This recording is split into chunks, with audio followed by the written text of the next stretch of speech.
name's Kelly Hollingshead. I'm a Community Engaged Learning Coordinator here at Western University, and I'm really excited to share with you successes and challenges of an award-winning interdisciplinary Community Engaged Learning Project at Western University.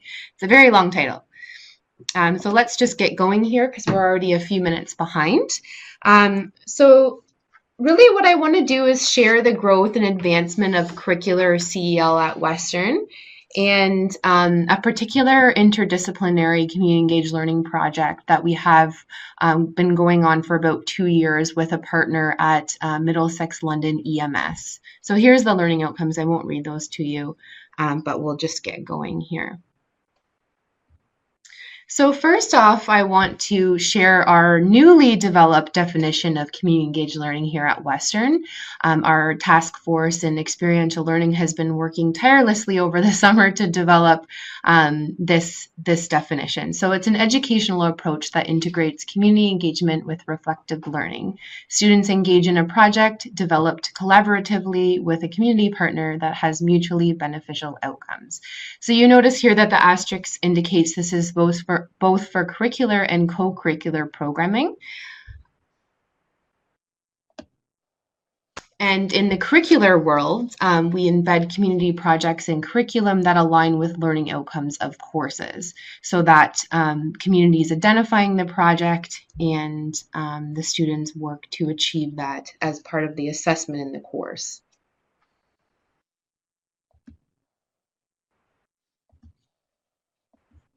Oh, that slide does not look the way that it should. Sorry, we're missing the graph here. I wonder if there's a way that I can. Sorry, I'm not sure why the graph isn't showing up. But anyway, this is supposed to be a graph. Maybe I'll update that in our slides after. But it's a graph showing the growth of curricular CEL here at Western from 2009 to 2018.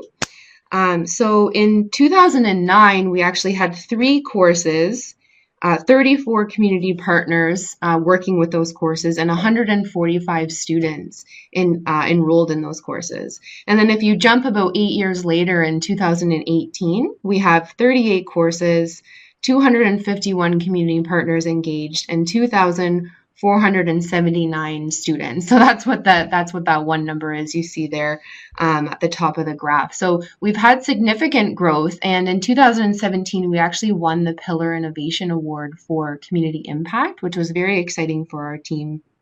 Recognizing that the partnerships involved and all the stakeholders involved was really the success of this growth.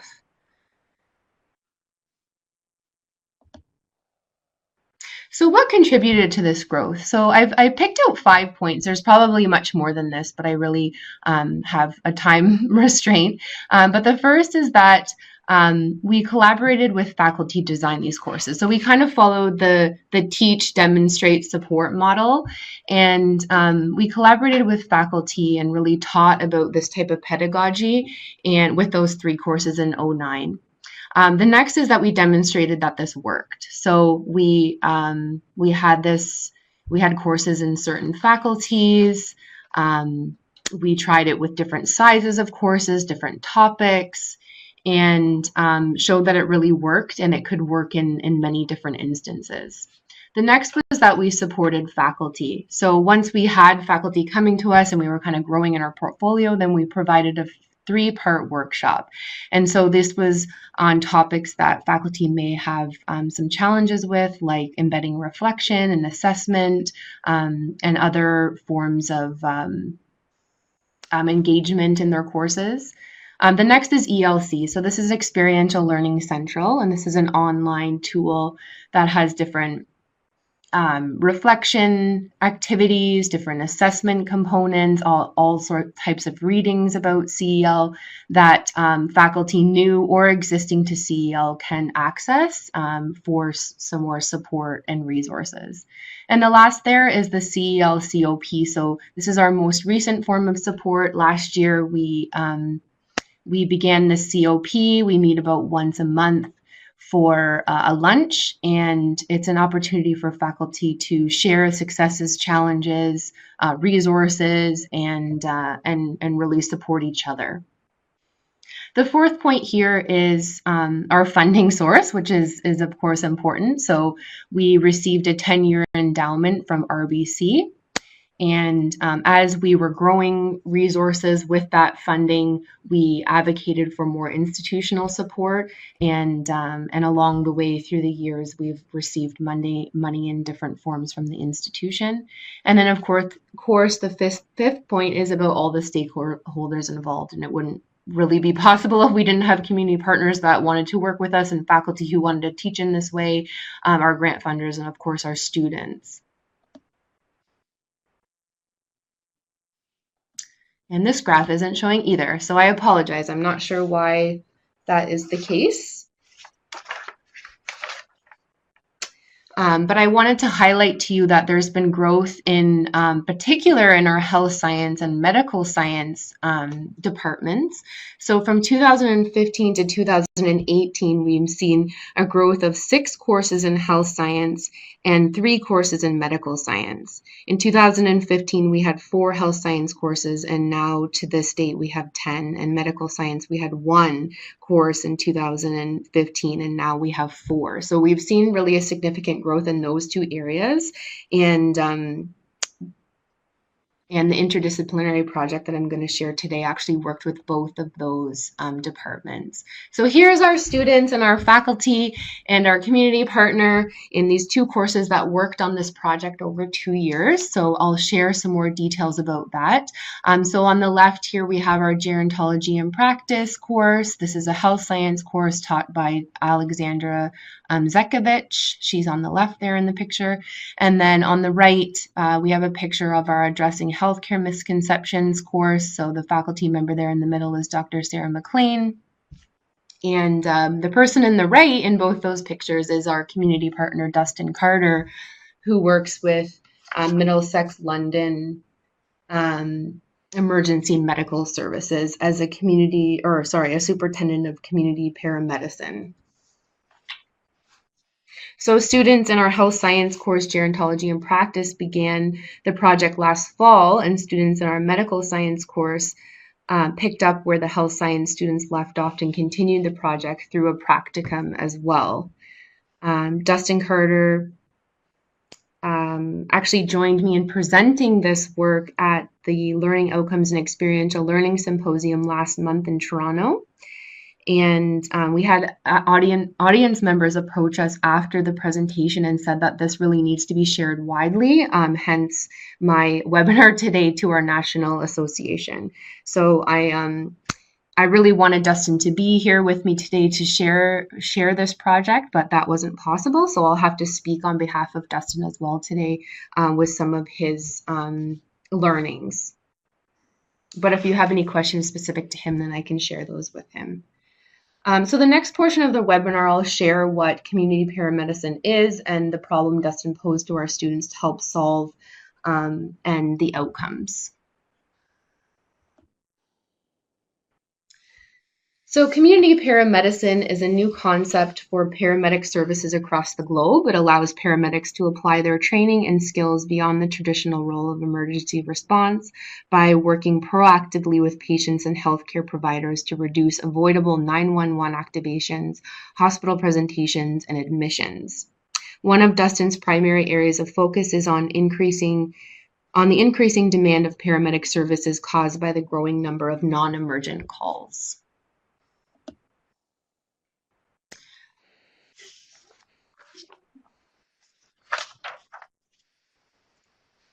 So what is the problem? The problem is lift assist. A lift assist is defined as an event where a patient activates 911 from paramedic services and requests assistance to get up or mobilize where the patient receives no treatment on scene and refuses transport to the emergency department for further medical attention. Lift assists are under-recognized event in North America, and little research has gone into solving the problem.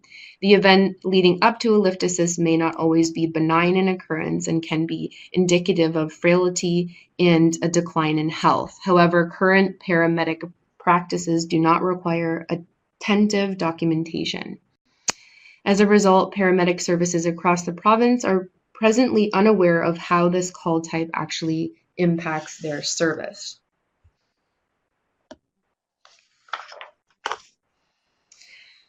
Community, whoop, I already read that. Sorry about that. So this is where CEL at Western comes in. Time restraints does not allow me to share all the details of the partnership with MLPS. However, I'm excited to share this short animated educational video that was developed by Dustin to highlight the exceptional work that was accomplished in partnership with CEL at Western. So this is a short clip, and then I can go into each one of the partnerships after, but this is a really good way to kind of highlight the problem and the work that the students did. And hopefully this works.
Okay, I'm sorry if you couldn't hear that video. It was playing for me, so I'm not sure if you could hear if you were on the phone. Maybe it was a computer versus phone thing, but hopefully when this slideshow is shared with you, then you'll be able to watch the video and see those graphs. So I apologize. Everything's showing up to me, but apparently I'm getting some feedback that people aren't able to see these things. So my apologies.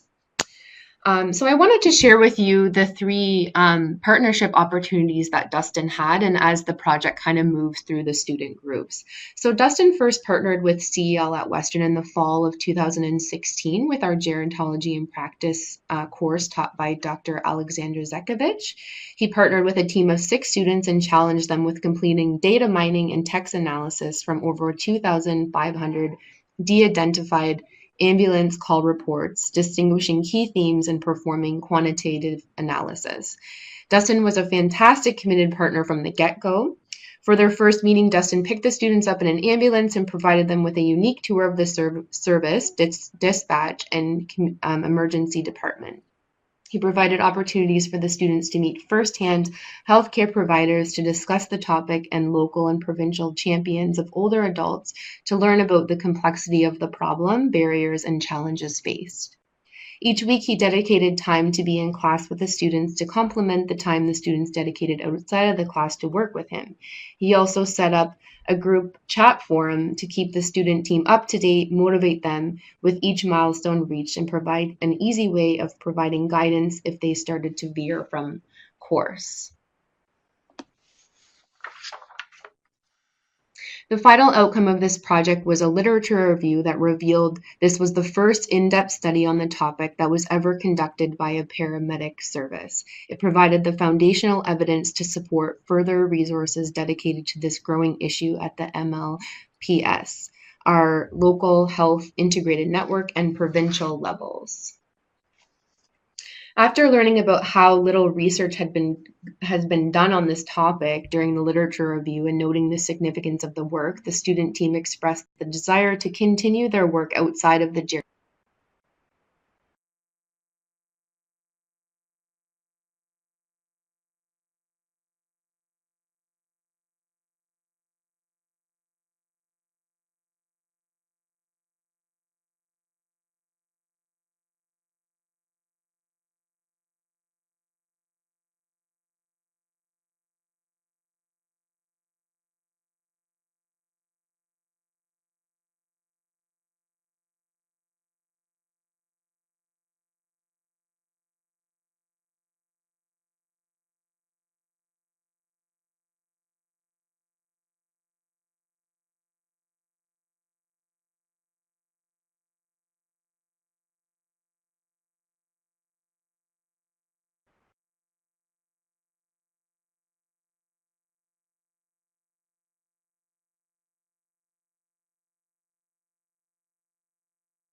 So Kelly, are you still there?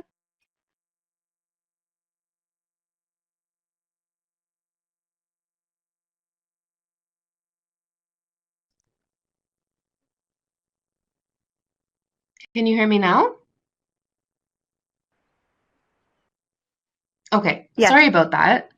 I'm not really sure what all these connectivity issues here are, but I'm not sure when people stopped being able to hear me, so maybe I'll just speak to this slide.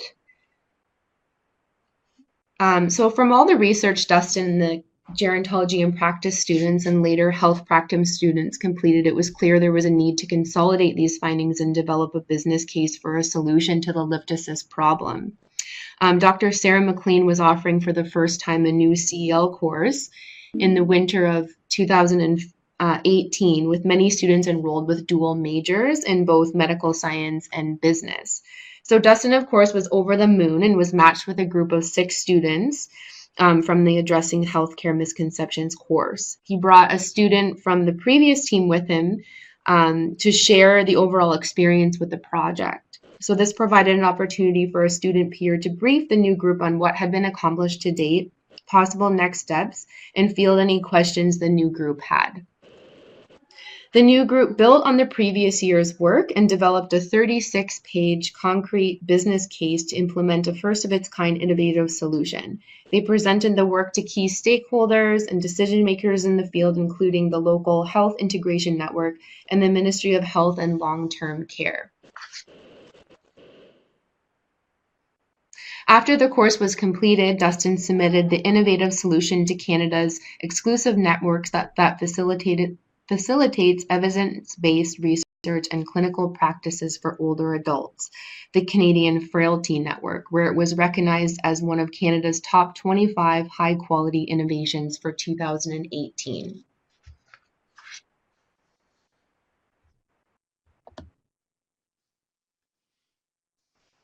So this two-year partnership has had many successes, and you've heard me talk about some along the way here. I've mentioned the publication from the first student team, which you see at the top of the list there. Students have also accompanied Dustin to several conferences to present their work, and their work has been covered through many media outlets, which I've listed here. I'm not going to go through them, because if you talk to Dustin, these really aren't the first successes he mentions. He celebrates that the students' work effectively brought this growing concern to light. So the two documents that came out of this project resulted in a now ongoing discussion and monitoring with the local Health Integration Network and Ministry of Health and Long-Term Care that previously never existed. Services from across the province have reached out to learn more about the issue and how the MLPS proposed to address it. The MLPS has started to engage with Western students in other departments, recognizing the caliber of work produced. And the students learned how to apply their course knowledge and transferable skills to solve a problem and create positive change in the world. So those are really the points and the successes that Dustin shares with folks. So with every great success comes challenges. So I asked Dustin to share the key challenges faced through this entire project, and he shared the following three. So the first is finding a balance between the project, full course load, and downtime. So he recognized that it's really difficult to find a time that works for 6+ people to meet, and students are very busy people, especially our high achieving students with extracurriculars and so forth. So really recognizing that downtime is also important, so he didn't want the students to bite off more than they could chew. Number two is setting clear and realistic expectations for the students and the community partners. So really spending that time initially to sit down and decide what the expectations and mutually identified goals will be, so that everyone's doing enough that's challenging but not overwhelming. And the third point is changing the community partners, stakeholders frame of mind.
Okay, I'm sorry. Can everyone hear me again? Okay. I'm so sorry. I really don't know what is happening here. It just keeps booting me out. And I've tried now changing rooms and computers and I really apologize. Um, so hopefully you heard the last challenge there. But it was really Dustin um, approached by our office and being really excited about working with the students and then kind of receiving some pushback from different stakeholders about what the students were really capable of. So it was great. I think that was more motivation for Dustin to really be a great partner and to share these successes widely. So as I mentioned, we presented this at the Experiential Learning and Learning Outcomes Symposium in Toronto, and now I'm sharing it with you because it's been a very highly successful project. So that's been really great. And now a lot of the stakeholders are chiming in and wondering like what was happening with the students there and what are the outcomes and how can we get involved, which is really a success in our eyes. So I also asked Dustin to share some lessons learned because he's been such a wonderful partner. So to be able to share this with our partners as well. And so he shared the following four things. So really immersing the students in the work to increase interest and understanding on the subject. So like I said, at the first meeting, he picked the students up in an ambulance and brought them for a whole tour of their new building. And to me, that's just fantastic, right? Because right away the students are engaged and they know that this person is really serious and committed to the partnership, which was fantastic. So number two is providing effective and ongoing communication, fostering a positive working relationship, which in turn will improve learning and increase productivity. So kind of similar to the first point is just um, keeping that ongoing communication. As I mentioned earlier, he set up the online chat forum. So if the students ever had any questions or they were halted for any reason, then he could immediately communicate back and so that they could keep going and they weren't halted at all.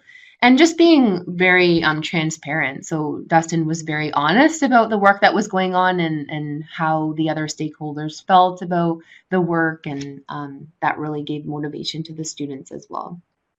Number three is offer guidance and making yourself available as needed. So kind of similar to the first 2 points, but just being there and recognizing that the students are quite capable, and so supervising them in a way that they can really highlight their skills and their creativity and those types of things. And number four is instill confidence in each student's individual abilities to use their transferable skills to engage in self-directed learning. So this was a fantastic piece that Dustin was like, yes, you do have skills and you can apply your classroom learning and look at the outcomes that we can achieve. So that's really fantastic. And to close, I wanted to share the future of CEL at Western with you. So there's a few points here. We anticipate continued growth of curricular CEL. So we have new faculty and existing faculty coming to us all the time, especially in the spring, summer, to launch new CEL courses. And we don't anticipate that stopping. We are in our last year of 10 years of funding from our RBC endowment. So we require either a new funder or greater institutional support in order to continue what we've grown and to support the growth that we anticipate. We're piloting more interdisciplinary projects. So similar to this, where one course starts the project, another picks up where they left off, maybe in a different discipline to add that expertise. We also have interdisciplinary courses where each student is from a different faculty working in a group to provide the different expertise. And we've been working on a project where we're mapping CEL learning outcomes across Western's campus. So that COP I mentioned earlier with our CEL faculty, we've actually co-created learning outcomes, and now we're mapping all the courses at Western so that we can really identify gaps and overlaps in CEL at Western. And the last point I'm really excited about is the potential for a city studio in London. So we're partnering with other educational institutions and Pillar Nonprofit Network in the City of London in order to purchase curriculum from Vancouver City Studio to launch our own City Studio here in our Innovation Works co-working space downtown. So more to come about that. If everything works out, I'm not sure, it's still kind of in the beginning stages, but that would be really exciting. And phase one would be teaching our CEL courses at that accessible location for our community partners downtown. And phase two would be teaching courses with faculty and students from the different educational institutions in the same class to meet the city's need. So this last slide here is just asking if there's any questions and my contact information as well. If you wanted to ask questions outside of this webinar, then I encourage you to connect. Does anyone have any questions?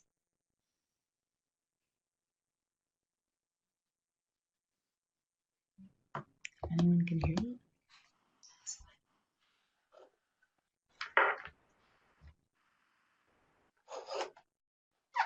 Oh, someone's typing.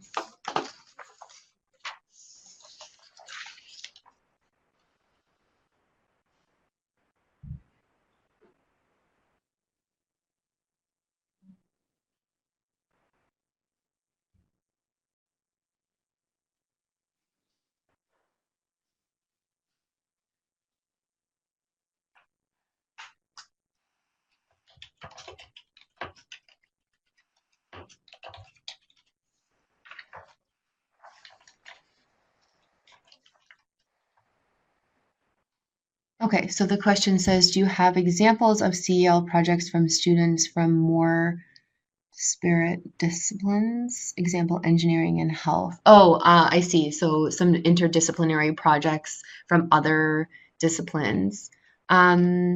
We do. We actually worked with a health course and was it computer science, Lisa? Yes. Yeah. Do you want to share that actually? Sure. Do you mind? Okay. I just have my colleague Lisa Dale with me, and she actually supported a course with health and computer science. So I'll ask her to share that. Yeah, so basically what that project was that was interdisciplinary is we took a couple of students from a computer science course who one of their major projects for that class at the grad level was to do some predictive modeling of data. So we paired those students, those computer science students, with some health communication students, and they worked with the Center for Mental Health on basically looking at the data that the Center for Mental Health had on their crisis line. And essentially the computer science students analyzed the data on the crisis line, and then the health communication students worked with that computer science group to interpret what those findings were and create some infographics and interpret the findings in meaningful ways to tell the story about the data and how that should impact the way the crisis line is used and sort of a bit of a program evaluation of its use. So that was one where they were seemingly disparate disciplines, but were able to really work together in a way that really actually resonates a lot within the field of health, where you know you need people to be doing some of the data analytics and the modeling of the data, but you need others to be able to communicate it to the stakeholders within the field of health in a meaningful way, where those computer science students may not be able to do that. And those health communication students were also able to inform what those questions were to inform then what the models they would use for the data analysis were. Thanks, Lisa. I see another question here. Were the faculty members receptive to sharing the partner?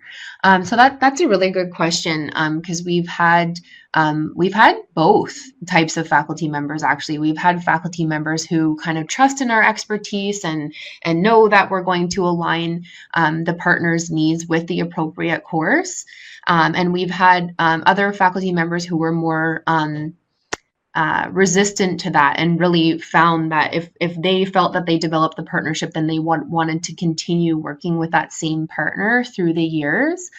So we've had to have some discussions with folks, and we found that our community practice has been a really good place to have those conversations, to really share more about the work that we do, and sometimes the need to move a partner to different courses depending on what their need is at the time, because that's really our primary work, right, is meeting community needs. So really just sharing that and why we would move a partner, and not meaning that the faculty member couldn't work with that same partner again, but just maybe it's not the appropriate time. Does anyone else have a question? I recognize we still have a few minutes here. Or you could email or call me at another time if you need to process the information. Have you done any interdisciplinary special events, projects not tied directly to a course? Yes, we have. So this year, we've actually launched a series of CEL workshops to address challenges that our CEL students experience. So we actually brought our faculty members together for a COP retreat this past summer and asked them what the major challenges were that their students experience, and then developed workshops to address those challenges. So the first one was team building, because we hear that a lot, and folks who are working in CEL probably hear that a lot as well.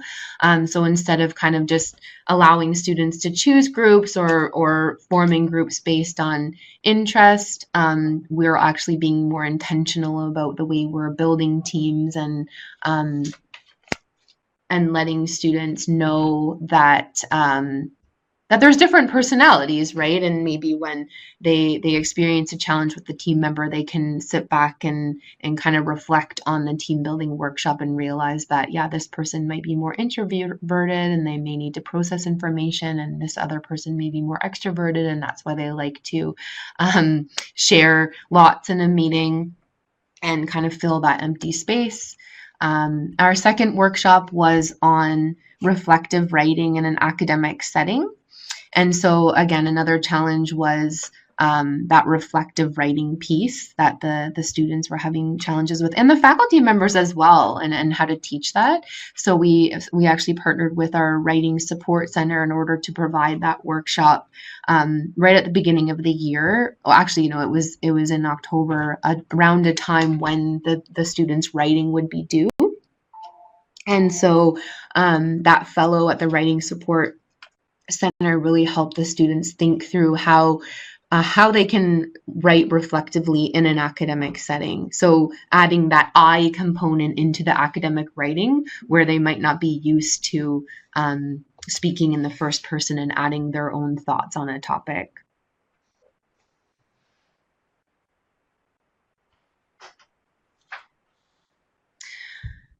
You're welcome.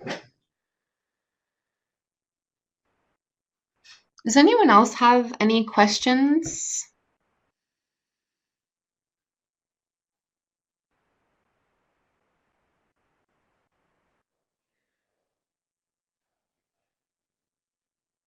I don't see anyone else typing, so I want to apologize again for the technical issues. I know some of it's out of actually all of it's out of my control. I really tried moving rooms and reconnecting and trying different computers, so I apologize for that kind of back and forth, and hopefully that doesn't happen again in the future when I host another webinar. But I really want to thank you for tuning in, and please feel free to connect through my email or telephone call if you have any questions in the future.